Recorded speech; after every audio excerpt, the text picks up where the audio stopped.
تو جی ہاں قاسم صاحب، آپ دیکھ رہے ہوں گے کہ مائکروسکوپ پڑھی ہے، ٹھیک ہے۔ زیادہ تر لیبز میں شان و شوکت ہوتی ہے، یہ جس لیب میں یہ نہیں ہے تو وہ کہتے ہیں یہ لیب ادھوری ہے، حالانکہ باقی چیزوں سے یہ سستی ہوتی ہے، پھر بھی اس کی قدر زیادہ ہوتی ہے۔ تو اس میں بلڈ وغیرہ رکھتے ہیں، یہ کیسے مطلب وہ جراثیم کیسے بیماریاں یہ ڈگنوز کرتی ہے، کس طرح یہ ورک کرتی ہے، کون سے اس کے اندر لینس وغیرہ پائے جاتے ہیں، کیا سیٹ اپ بنا ہوا ہے، تھوڑا گائیڈ کریں جو عام لوگوں میں سمجھ جائے۔ زیادہ تر ہمارے جو سبسکرائبر ہیں وہ مطلب اس کورس کر رہے ہیں میڈیکل کے، الائڈ ہیلتھ سائنسز کے، dispenser, lab, X ray, O T T وغیرہ، تو ان کو بھی یہ سوال سمجھ بھی آ تو گیا ہوگا، آپ کا جواب بھی سمجھ آ جائے۔ دیکھیں بات سنیں آپ، یہ دیکھیں یہ سب سے پہلے یہ چیز ایجاد کب ہوئی؟ یہ آج سے 400 سال پہلے، تقریباً 300 سال پہلے آپ کہہ سکتے ہیں یہ وجود میں ہے۔ رابرٹ ہک نامی ایک انگریز تھا جس نے اس چیز کو دریافت کیا۔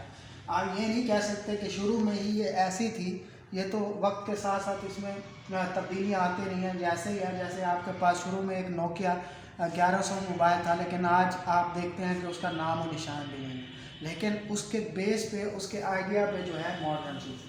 اب آ جاتے ہیں مائکروسکوپ ہے کیا چیز۔ دیکھیں آپ کو پتہ ہے کہ آپ کی آنکھ ایک خاص لیمٹ تک دیکھ سکتی ہے، اگر آپ آسمان پہ نظر دوڑائیں تو ایک آپ کی خاص لیمٹ تک آپ کی آنکھ جو ہے دیکھ سکتی ہے۔ اسی طرح چھوٹی چیزوں پہ اگر آپ نظر دوڑائیں تو ایک خاص لیمٹ تک آپ کے ساتھ، مثال کے طور پر آپ کی باڈی ہے، اگر آپ کو خون اس کے اندر سے نکلتا ہے تو وہ آپ کو کیا نظر آئے گا؟ صرف لال خون نظر آئے گا، اس کے علاوہ آپ کو کچھ بھی نظر نہیں آئے گا۔ تو کیا مطلب ہے؟ وہ صرف خون، وہ پانی کی طرح صرف لال خون ہے؟ بالکل بھی نہیں، اس کے اندر بھی بہت ساری لاکھوں قسم کی چیزیں موجود ہوتی ہیں۔ مسئلہ یہ ہے کہ ہماری آنکھ ان چیزوں کو دیکھ نہیں سکتی۔ اب سائنسدانوں نے اس کا کیا حل نکالا؟ سائنسدانوں نے ان کا یہ حل نکالا کہ ہم نے خون کے اندر دیکھنا ہے کہ خون کے اندر کون کون سی چیزیں موجود ہیں۔ مثال کے طور پر آپ کہتے ہیں کہ آپ کو کوئی بیماری ہو گیا، کوئی وائرس اندر چلا گیا آپ کے اندر، تو اس وائرس کو دیکھنے کے لیے آپ کو کیا، آپ کو پتہ ہے کہ اس میرے ہاتھ پہ بہت سارے جاندار موجود ہیں، لیکن کیا ہمیں نظر آ رہے ہیں؟ بالکل بھی نظر آ رہے ہیں، جن کو ہم بیکٹیریا کہتے ہیں یا جسے آپ کہتے ہیں جراثیم موجود ہیں۔ صحیح ہے؟ کیا جراثیم آپ کو نظر آ رہے ہیں؟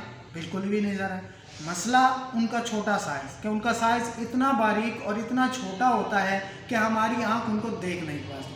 تو اس مسئلے کا حل اس چیز میں ہے۔ آپ دیکھیں کہ لیبارٹری میں جب آپ کا بلڈ ٹیسٹ ہونے جاتا ہے تو کیا وہاں پہ بڑا ہوتا ہے؟ مائکروسکوپ۔ کوئی بھی سائنس پہ تحقیق ہوتی ہے تو کس کا استعمال ہوتا ہے؟ مائکروسکوپ کا۔ وجہ یہ ہے کہ جب تک ہم ان چیزوں کو دیکھ ہی نہیں پائیں گے تو ہم ان کا مقابلہ کیسے کر پائیں گے؟ جب تک ہمیں کسی چیز کو دیکھنے گے نہیں تو ہم اس کے بارے میں کوئی چیز کیسے بتا سکتے ہیں کہ یہ کیسی ہے؟ تو اسی لیے جو چھوٹی چیزیں ہیں جو کہ ہماری آنکھ دیکھ نہیں سکتی، اس کو دیکھنے کے لیے ہم اس کا مائکروسکوپ کا استعمال، اس لیے اس کو ہم کہتے ہیں مائکروسکوپ، یعنی کہ چھوٹی چیزوں کو دیکھنے کا آلہ۔ صحیح ہے؟ تو یہ مائکروسکوپ کی افادیت اور اہمیت ہے۔ اگر اس کو آپ یوں کہیں کہ اس کے بغیر سائنس اندھی ہے، اگر یہ نہیں ہے تو سائنس کی کوئی، جو آج کل آپ اتنی زیادہ آپ کو بتایا جاتا ہے کہ ہمارے جسم میں سیل موجود ہوتے ہیں، آپ کو پتہ جو بتایا جا رہا ہوتا ہے کہ ہمارے جسم میں فلاں جاندار موجود ہے، تو وہ کیسے معلوم ہوتا ہے؟ وہ مائکروسکوپ کی مدد سے معلوم ہوگا۔ اگر آپ مائکروسکوپ، اب اس کے میں کیا دیکھتے ہیں؟ بیسیکلی آج کے دور میں تو اس کا کام کم ہو گیا، اس سے ماڈرن قسم کی وہ آ گئی ہیں، لیکن اس سے ہم کیا اینالائز، اب یہ ہم اسٹڈی پرپس کے لیے زیادہ استعمال کرتے ہیں، یعنی کہ بچوں کو سکھانے کے لیے۔ مثال کے طور پر آپ ایک خون کا قطرہ لیں گے اور یہاں پہ رکھ لیں گے، جب وہ یہاں پہ رکھیں گے تو یہاں سے آپ کو وہ خون کا قطرے میں جو چھوٹے چھوٹے ذرات ہیں وہ آپ کو نظر آنے لگ جائیں گے۔ یہاں سے آپ جب آپ دیکھیں گے، اس کو ہم کہتے ہیں آئی اس کی، اور یہ ہوتا ہے لینس۔ تو یہ لینس اس کو اتنا بڑا کر کے واضح کر کے دکھائے گا کہ آپ کو ذہن میں آ جائے گا یا آپ کے سامنے آ جائے گا کہ وہ چیز کس طرح کی ہے، کس شکل کی ہے اور کس نیچر کی ہے۔